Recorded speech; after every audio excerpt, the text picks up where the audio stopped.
Hi అన్న, మీ పేరు? నా పేరు అన్వర్ అన్న. సో ఏపీలో నెక్స్ట్ ఎవరు గెలిస్తే బాగుండు అనుకుంటున్నారు? చంద్రబాబు జనసేన కూటమి గెలిస్తే బాగుంటుందని అనుకుంటున్నా. మేము గెలుస్తామని అంటున్నారు కదా వైసీపీ వాళ్ళు, ఎంతవరకు గెలుస్తారంటారు? అలాగే ఈసారి డిపాజిట్లు కూడా కొన్ని చోట్ల దక్కవు. కొన్ని చోట్ల దక్కినా పోయినసారి కంటే ఈసారి ఇంకా తక్కువ సీట్లు వస్తాయి. ఈసారి ఒక 50 సీట్లకు 70 సీట్లకు పరిమితం అవుతారు అనుకుంటున్నాను. వాళ్ళు మేము 175కి 175 అంటున్నారు కదా, ఇది ఎంతవరకు నిజం అంటారన్న? 185 వస్తాయి. జగన్కి ఈసారి 185 వస్తాయి. వాళ్ళు అనుకోవటం ఊహలు, వాళ్ళవి వాళ్ళవి ఊహలే అన్న.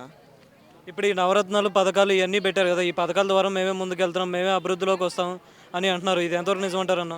నవరత్నాల అభివృద్ధి అనుకుంటే మిగతా సాఫ్ట్వేర్ వాళ్ళు అయితే ఏంది, జాబ్స్ వాళ్ళు అయితే వాళ్ళు ఏం చేయాలన్నా? నవరత్నాల వల్ల రాష్ట్రాన్ని అప్పుల కుప్పలుగా మార్చిండు కదా. ఒక రోడ్డు వేయలేదు. నవరత్నాలు ఇస్తే రోడ్లు వేసినట్టేనా? గవర్నమెంట్ జాబ్స్ ఇచ్చిండా? నోటిఫికేషన్స్ ఇప్పుడు వదులుతుండు.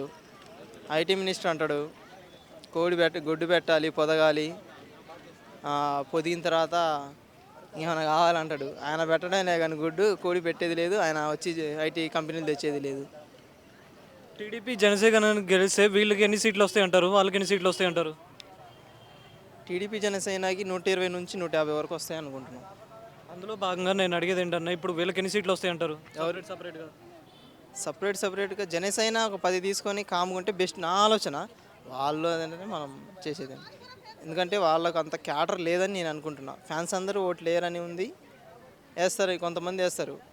ఉన్న ఫ్యాన్స్ మొత్తం పార్టీల పరంగా అయితే డివైడ్ చేస్తారు కదన్న. అందుకోసం అన్ని సీట్లు తీసుకోవటం మంచిది కాదు. వాళ్ళు భారీగా ఆశించడం కూడా మంచిది కాదు. ఫస్ట్ ఆఫ్ ఆల్ ఇప్పుడు గెలిస్తే ఎంత మెజారిటీతో గెలిచే అవకాశం ఉందంటారు టీడీపీ జనసేన కనుక గెలిస్తే? చెప్తున్నా కన్నా 120 నుంచి 150 వరకు వస్తాయి.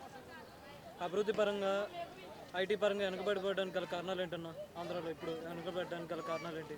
కారణాలు ఏంటంటే ఇప్పుడు వాళ్ళకు ఫస్ట్ ఐటీ గురించి ఏందో తెలియదు.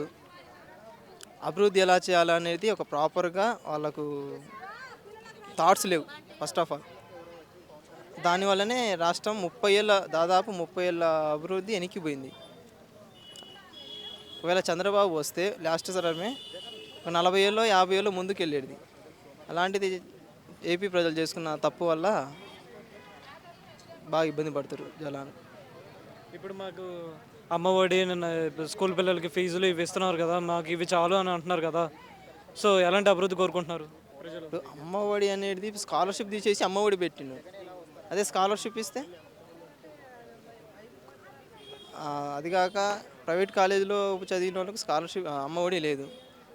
అదే మన స్కాలర్షిప్ ఇచ్చినట్టయితే ప్రైవేట్ కాలేజీలో చదివిన వాళ్ళకు ఉంటుంది, గవర్నమెంట్ కాలేజీలో చదివిన వాళ్ళకు ఉంటుంది. అది మైనసే కదా ప్రైవేట్ కాలేజీలో చదివే వాళ్ళకు.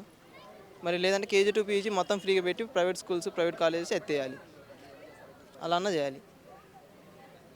3 రాజధానులు ముద్దు ఏకీభవిస్తారని జనం ఎంతవరకు ఏకీభవిస్తారన్న దీన్ని? ఉన్న రాజధాని తీసి 3 రాజధానులు అన్నారు. ఎవరైనా వెళ్తే అక్కడ ఏ రాజధాని మీ ఏది ఆంధ్రప్రదేశ్ ఏది అంటే ఏం చెప్పాలి? నోరెళ్ళ పెట్టి చూడాల్సి వస్తుంది. ఉన్న రాజధాని తీసేసిండు. ఉన్న రాజధాని ఉంచినా మంచిగా ఉండేది. 3 రాజధానులు అన్నాడు, సరే అది కూడా చేయలేదు కదా. చేస్తామని అంటున్నారు కదా. ఎప్పుడు గెలిస్తే, నెక్స్ట్ టైం కనుక గెలిస్తే మేము ఇప్పుడు ఏం చేసిర్రు? కదా. ఇప్పుడు ఏం చేసినారు? ఇప్పుడు చేయలేదు కదా. నెక్స్ట్ టర్మ్ గెలిస్తే కదా. నెక్స్ట్ టర్మ్ ఏమున్నా నమ్మరు కదా జనాలు. ఫస్ట్ నమ్మాలంటే మనం పని చేసి చూపించాలి ఏదో విధంగా.